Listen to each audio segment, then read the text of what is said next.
So your delta needs to be above or greater than 20 cents. So if I was to take a trade and everyone asked me, what do you trade, Brandon? I have different techniques for different positions I trade. When I day trade, I typically go at the money. To me, that's my sweet spot as far as what I risk from a dollar amount as well as the ROI. When I swing trade and trade the reversal trades, I do go out of the money. So I may go 1 strike or 2 strikes out of the money instead of at the money.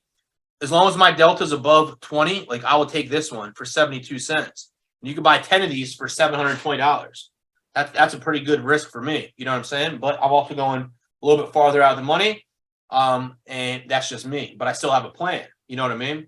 And in the end, you must use proper risk management. So this right here is the option chain basics. I feel that's really all you need to do. You could take a picture. If yours is not set up like mine, you left click this tab right here, create customize. And if you want something from here over here, you just double click it and you have it. And then you save it. I'm going to remove this because I don't want that. I press OK. That's all that I feel you need from a beginner standpoint. Now, I told you I live trade tomorrow. I share every trade I take in advance when I'm taking it, what I'm looking for. I try to give you a heads up before I take the trade, just so we could click the button at the same time. I do never give you financial advice. I do eat crayons. That's what I tell people. But I can share with you the things I'm looking at and what I take. With that being said, tomorrow, if I say I'm taking the 398 calls, you go to the strikes, 398. The calls are to the left-hand side. So how I get prepped, I click this. And if you click on the bid, this box turns red down here. If you click on the ask, this box turns green. Always make sure the box is green, buying. When you sell it, the box is red. If you click the box and you buy into it red first, you're actually selling the option instead of buying it. With this technique, we are straight buying calls and straight buying puts. So make sure this box is green. If you have a small account, change this 10 to a 1. If you want to keep it 1 at every single time, come over here to the gearbox, change this to 1, and then you press save, and now you won't have to change it. I normally trade 10 to 20 on SPY, so that's why mine's at 10. So how I get ready is I put this at 1. I come all the way over here, don't touch anything else. I go to the order type. I change it to market. I press confirm and send once, and I keep this box open. I am not in the trade yet. Once you press send on this box, you are officially in the trade. So as we're waiting here, all right, guys, if it breaks this level, I'm going to take these calls. You might see something like this right here. All right, guys, if it breaks this level right here, I'm taking calls. Let's just pretend price goes up, breaks it. All right, guys, I'm taking calls. I press send. You'll hear a dink, dink, and you will actually see a position. What did I just take today? I took NVIDIA. You're going to see something just like this. You see in the option chain where you see positions, right? You click this, and you see a position right here. As soon as you click your order, you're going to see a position. You right-click this immediately when you take the trade. You press create closing order, and then you come down here, and you see sell. If you want to sell out immediately, you can press market. What I do, I go to trail stop. I change this trail stop to 5. I press confirm and send, and I keep this box open right there for you. All right, guys, it hit my target. I then press send, and it puts my trail stop in. That's how easy it is. Now in the flip script, for puts, they're the same exact thing. If we go back to SPY, and we're buying puts. We go to tomorrow's expiration. All right, guys, I'm liking the 395s. I click on the ask, not the bid, because it turns red. I click on the ask. I'm buying 10. Make sure you're buying 1 or 2. You come over here to market, press confirm and send. Keep this box open. All right, guys, it broke it. I'm taking the trade. We got a breakout for a put, or a breakdown for a put. I'm sorry. I press send. You hear a dink, dink. I'm in the position. You'll see a POS over here. You right-click it, create closing order like I showed you before. Then this red box will populate. So we buy the contract, right? Press confirm and send, market, confirm, send. You hear a dink, dink. I immediately go into that POS. I create the closing order, but I do not close the order. Once again, I create the closing order. Why? Because sometimes in 1 or 2 minutes, it may hit my target. Other times, it may take 25 or 30 minutes. In this game of day trading, you always want to be prepared. How I'm prepared is I come over here, I change my order from limit to trail stop, change it from 10 cents to 5 cents, press confirm and send, and I keep this box open. Now I'm sitting here waiting for it to hit my target or my stop loss. Once one of those are hit, I then press send, and the trail stop will do its work and get me out of the trade. The reason I use a trail stop, everyone always asks, well, if price is pushing up and then price falls down, and then price goes up again, falls down, comes up again, and then falls. If I use a different color here, right? And let's just say price is right here right now. It comes up, price falls. I want to take a breakout above this level. Price comes up. I enter my trade right here. Here's my stop loss. And I'd measure my move, and I'd say, here's my take profit. Price goes right up to my take profit. All right, guys, I'm going risk-free. What happens is I have a stop loss right here, right? As price keeps pushing up, this stop loss is coming up with it. Price comes up, stop loss is coming up with it, rolls over. My stop loss stays right here still. Guess what? It takes me out of the trade right here. So instead of buying in the trade right here and selling here for a winner, which I'm totally happy with, the trail stop gave me almost a 2-to-1 risk to reward. That is why I use a trail stop in simple form. It benefits me and gives me larger winners over the long haul. Once again, that is just my opinion. So that right there, guys, is stock option basics 101, stock option chain, how to buy and sell a contract. Does anybody have any questions? If not, hey, you can feel free to come on real quick. If not, we're going to recap our day trading and swing trading techniques. We got a question, Brennan. Hey, fire away. Yeah, so you're talking about when you're placing the trade and you click on the ask. Is that, you're saying that's in general, or is that just for when you're doing day trading or swing trades? Well, I mean, you always have to click on the ask. Well, isn't the bid the one that has the lower cost?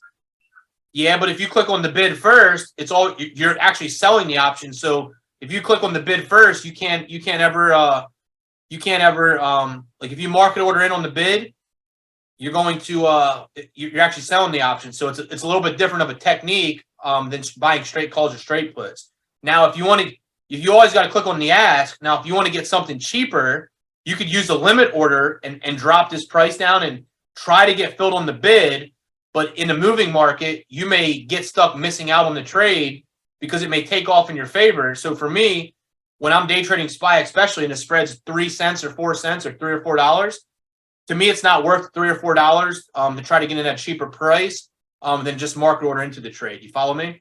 I follow you. So because I have an issue with on the platform, I trade on my phone with TOS, and I click on the bid, but I change it to market order, and I make sure I'm buying when I'm, buying a call or a put. So I guess it's changing the price to the ask then, because I changed it to market. Oh, absolutely. So when you change it to market, it'll fill you on the ask no matter what. Okay. All right. So you could click on the bid, but every time you click on the bid, you got to change it when it brings you to the next screen. Then you got to click buy instead of sell. Instead of preventing you from doing that, if you would click on the ask instead, it'll be ready to buy right away. Okay. Does that make sense? Yeah. But it doesn't matter what you click on because you're still changing it. But from someone newer, I would always recommend clicking on the ask so you don't have to make any adjustments or change. But no matter what, if you send a market order in, you're always getting filled at the current market order ask price. Okay. Now, when I swing trade, I limit order in, and that's different than day trading. You know what I mean? So I know I saw the chats that you put in the message you put in the Telegram. Are any of those positions available to take tomorrow? Absolutely. The ones that are leaps will be good tomorrow. The NVIDIA and the CAT calls depends. Right now the market's green, and if we gap up, I don't want you to take the position and I'm putting a trail stop in. You follow me? I'll never do that to you.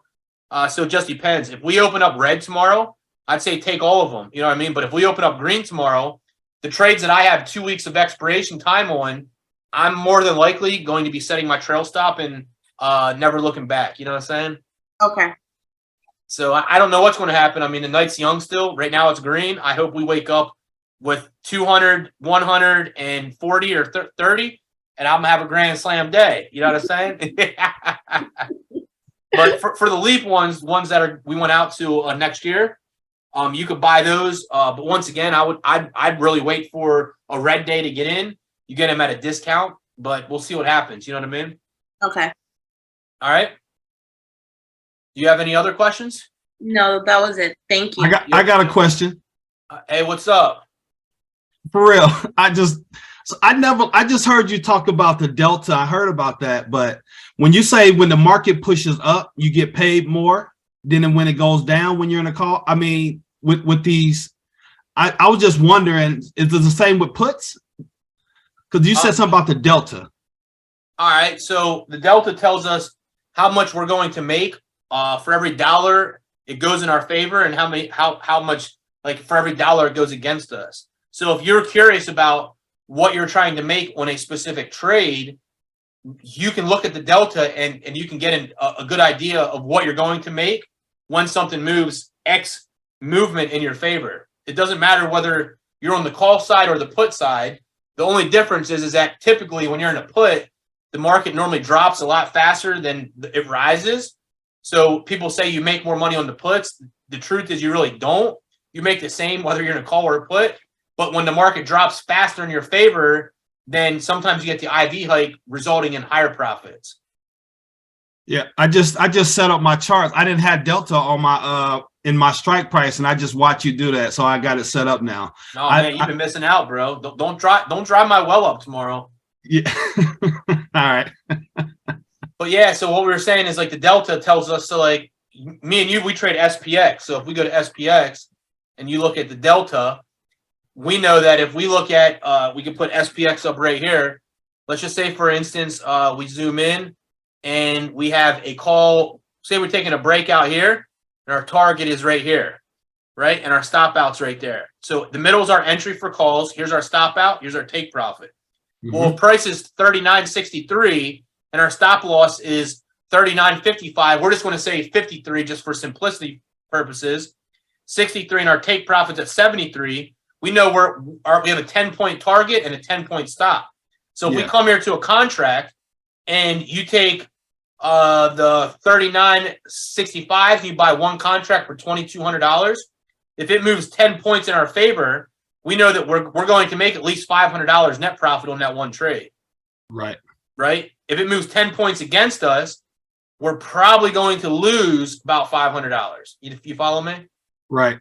But something to think about, if it moves straight up like it's doing here, you're going to make more than 500. You might make $600 or $700 or $800. So that's another good thing about the stock options, because we get something that's called IV hike. Got it. I'm happy I've chimed in. I reset up my chart a little bit.